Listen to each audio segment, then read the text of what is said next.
Nous avions dit le livre de Daniel, chapitre 7.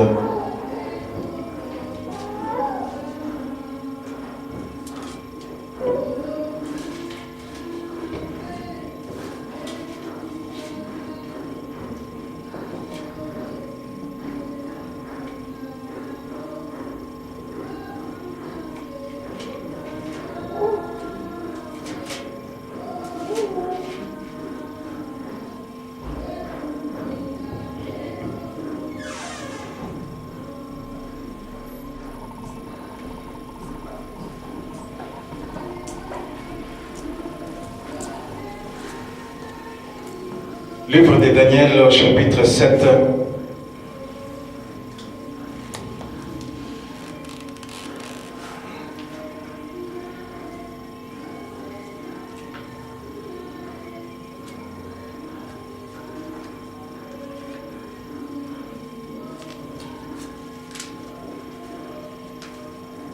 Daniel, chapitre 7, nous lisons au verset 13. Nous lisons. Ça, c'est Daniel qui parle. Il dit, « Je regardais pendant mes visions nocturnes. Je regardais pendant mes visions nocturnes. Et voici, sur les nuées des cieux arriva, sur les nuées des cieux, arriva quelqu'un de semblable à un fils de l'homme. Il s'avança vers l'ancien des jours et on le fit approcher de lui. On lui donna la domination, la gloire et le règne, et tous les peuples, toutes les nations et tous les hommes de toutes langues le servirent. Sa domination est une domination éternelle qui ne passera point et son règne ne sera jamais détruit. Alléluia. Amen. Quand tu lis ta Bible, bien-aimé, tu te rends compte que dans le Nouveau Testament, Jésus était le seul qui, quand il parlait de lui, il s'appelait Fils de l'homme. Que dit-on du Fils de l'homme? Qu'il disait à chaque fois. Il disait le Fils de l'homme, il savait pourquoi. Et la seule personne qui avait reçu la révélation de ce que c'est que le Fils de l'homme dont parlait tout le temps Jésus-Christ, c'est Daniel. Il eut une vision. Dieu a dû l'amener dans une vision. Et dans cette vision-là, il vit venir sur les nuées des cieux quelqu'un de semblable à un fils de l'homme. C'est quelqu'un de semblable à un fils de l'homme, c'était Jésus-Christ. Et parce qu'il était la parole créatrice qui plus tard devait venir sous forme de fils de l'homme pour venir mourir sur la croix pour nous. Mais Dieu le montra déjà dans une vision, il le montra déjà à Daniel pour son instruction, afin que Daniel se conforte encore beaucoup plus dans sa foi pour le Seigneur. Parce que là, ils étaient en esclavage en Babylone.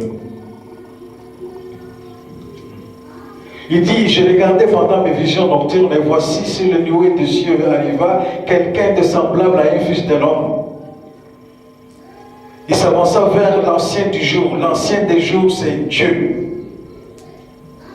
Il s'avança vers l'ancien des jours et on le fit approcher de lui.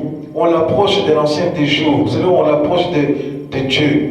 Et Dieu lui donna la domination, la gloire et le règne.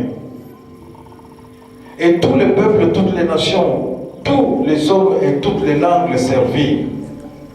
Sa domination est une domination éternelle qui ne passera point et son règne ne sera jamais détruit. La domination de notre Seigneur Jésus-Christ, c'est une domination qui ne passera jamais. Et son règne ne sera jamais détruit. Pour l'éternité. Mais Daniel, lui, il a eu dans une vision cette révélation que personne n'avait. Il a eu cette révélation qui devait venir beaucoup plus tard après Daniel. Mais Daniel avait cette révélation pour qu'il puisse rester dans l'encouragement, amener cette parole aux siens pour qu'il puisse rester dans l'espérance que le beau jour viendrait plus tard.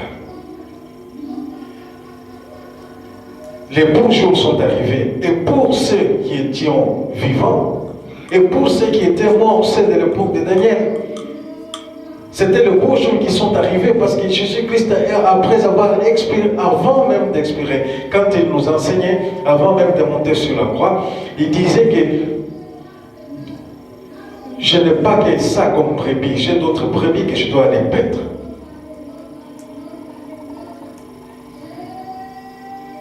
Et il parlait de qui? D'autres brebis qu'il doit aller paître. Ce sont des brebis qu'il est allé paître pendant 3 jours après sa mort. Il est allé dans l'antre de la mort. Il a parlé aux morts. Mais à celui qui a cru, celui qui a cru, lui aussi, il a reçu sa rédemption. C'est ça le travail qu'il a fait pendant les 3 jours. Alléluia. Et pour recevoir cette parole d'encouragement, pour recevoir cette prophétie d'encouragement, pour recevoir cette parole secrète que personne ne connaissait, il a fallu que Dieu amène Daniel dans une vision que pour lui montrer, pour lui enseigner tout cela.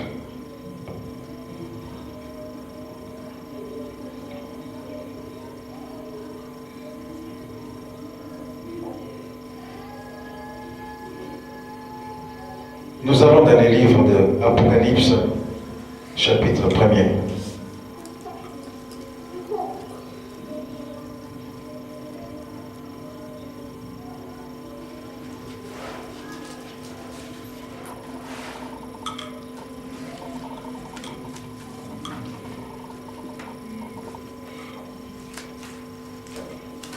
Nous sommes dans le livre d'Apocalypse, chapitre 1er, bien-aimé. Alors quand on parle des révélations, nous avons dit ici que la vision avait un caractère de révélation.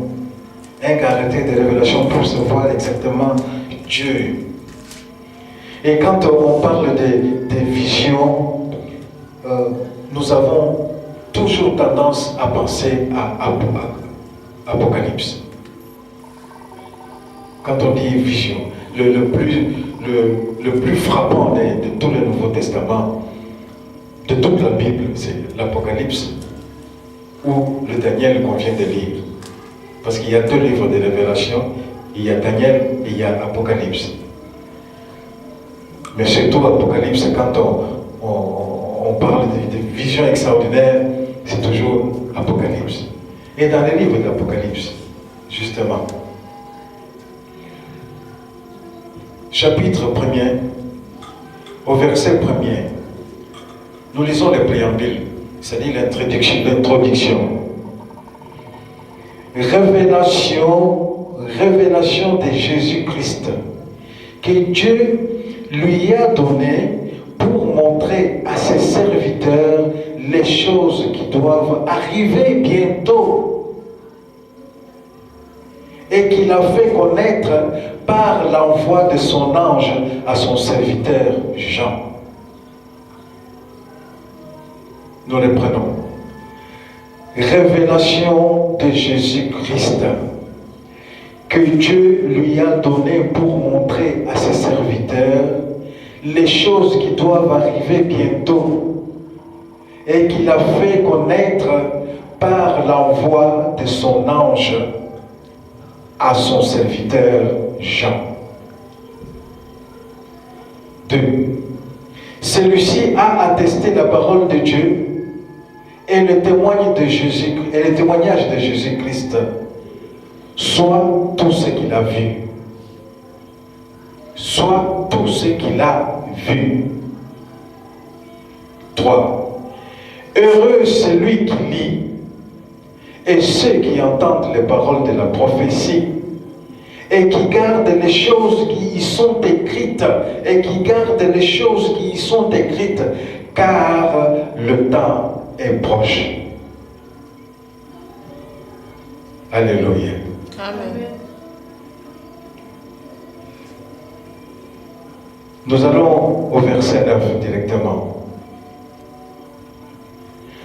Moi, Jean, votre frère, qui ai part avec vous à la tribulation, au royaume et à la persévérance en Jésus. J'étais dans l'île appelée Patmos à cause de la parole de Dieu et du témoignage de Jésus. Je fus saisi par l'Esprit au jour du Seigneur. Et j'entendis derrière moi une voix forte comme le son d'une trompette qui disait: ce que tu vois, écris-le dans un livre et envoie-le aux 7 églises. Et il cite le nom des églises. Alléluia. Amen. Nous relisons le verset 10. Je fus saisi par l'Esprit au jour du Seigneur. Et j'entendis derrière moi une voix forte comme le son d'une trompette.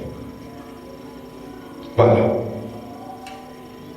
Je fus saisi par l'Esprit du Seigneur, ça veut dire l'Esprit du Seigneur a pris son esprit, l'esprit des gens, et il l'a amené dans un monde de vision pour avoir la révélation. Et il entendit derrière lui, et il entendit une voix forte comme, il dit, nous lisons comme il se doit. Et j'entendis derrière moi une voix forte comme le son d'une trompette. Et cette voix-là, c'était alors pour lui donner toute la révélation qu'il devait écrire pour nous amener. Il a fallu que l'Esprit de Dieu l'amena dans ce monde extasique, dans ce monde de vision, pour qu'alors qu'il lit cette révélation, et cette révélation dont il a eu comme instruction d'écrire afin de nous amener cette instruction. Dieu est Dieu, il est souverain, il fait ce qu'il veut. Pendant qu'il avait donné une révélation à Paul, il dit à Paul de ne pas la divulguer, de la garder secrète. Mais ici, il donne une révélation à Jean, il dit: écris pour mes enfants, qu'ils entendent et qu'ils lisent cette parole, ces révélations. Mais pour ce faire, il a dû amener Jean dans un monde de vision, dans un monde extasique, dans lequel Dieu peut lui montrer ce qu'il doit lui montrer et lui parler correctement des choses qu'il doit lui dire. Ou alors des choses pour sa propre édification.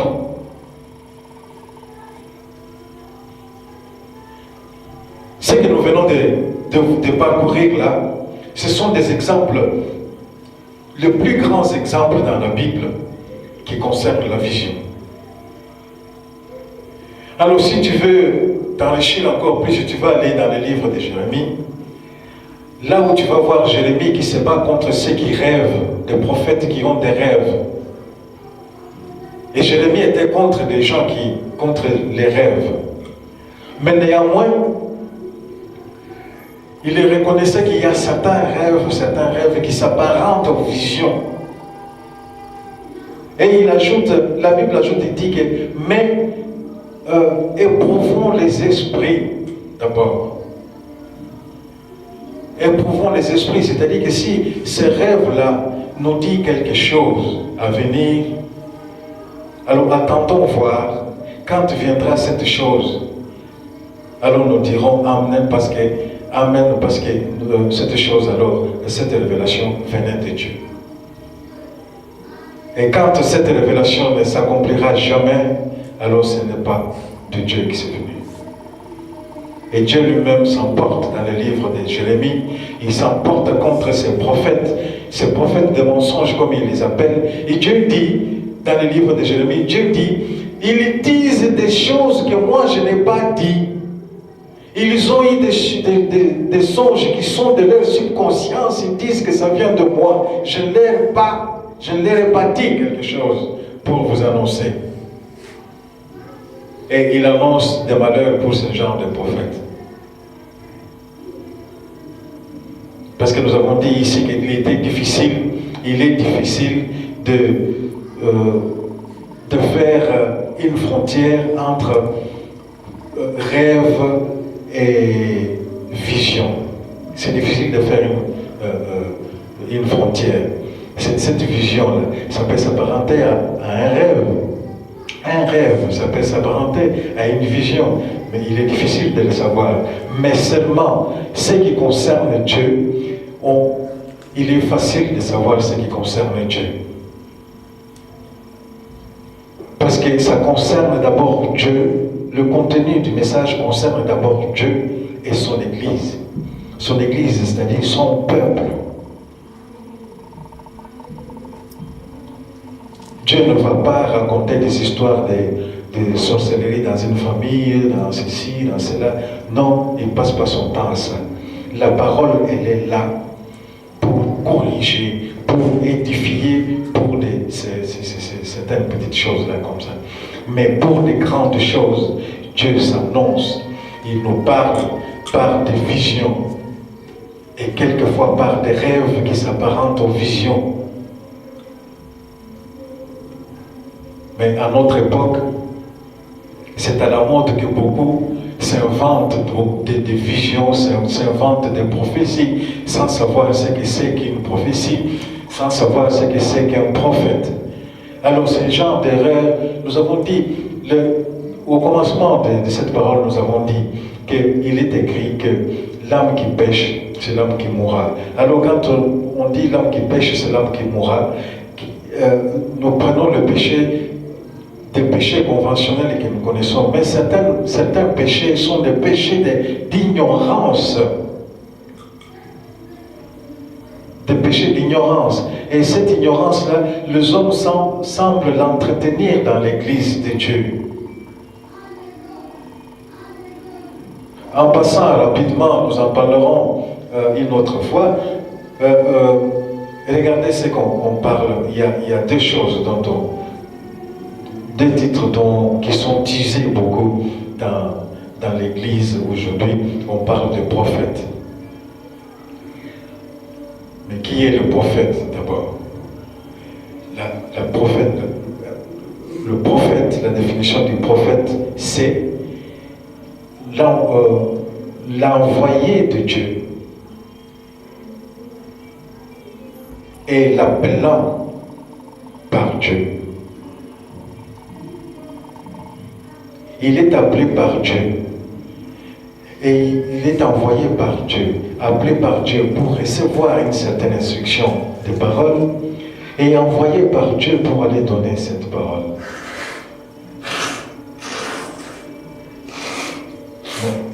Alors, les gens ont déformé le titre de prophète, ils l'utilisent autrement. Apôtre. Qu'est-ce que c'est qu'un apôtre? Un apôtre, c'est un envoyé de Dieu. Mais nous considérons un apôtre comme un constructeur des églises. Ce n'est pas ça que la Bible nous enseigne. Jésus lui-même, la Bible le cite plusieurs fois comme étant un apôtre. Jésus lui-même, c'est un apôtre. Allons dans le livre de Hébreux, chapitre 3.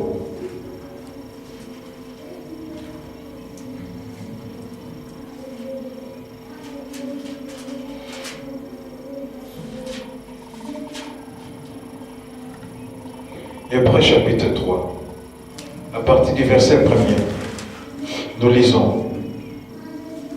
C'est pourquoi, frères, saints, qui avaient part à la vocation céleste, considéraient l'apôtre et le souverain sacrificateur de la foi que nous professons.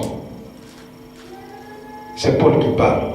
C'est pourquoi, frères saints, qui avaient part à la vocation céleste, considéraient l'apôtre et le souverain sacrificateur de la foi que nous professons. C'est qui nous professons? C'est Jésus-Christ. 2. Jésus qui a été fidèle à celui qui l'a établi, comme le fit Moïse dans toute sa maison.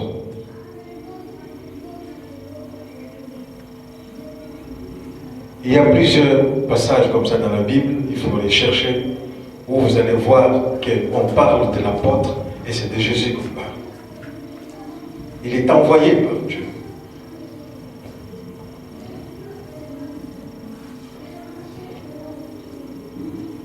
Le seul des apôtres de l'époque qui a été à Corinthe, il a fondé une église.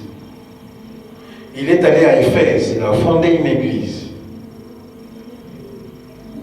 Il est allé quelque part d'autre, en Phénicie, il a fondé une église. Le seul de cette époque-là, c'est Paul.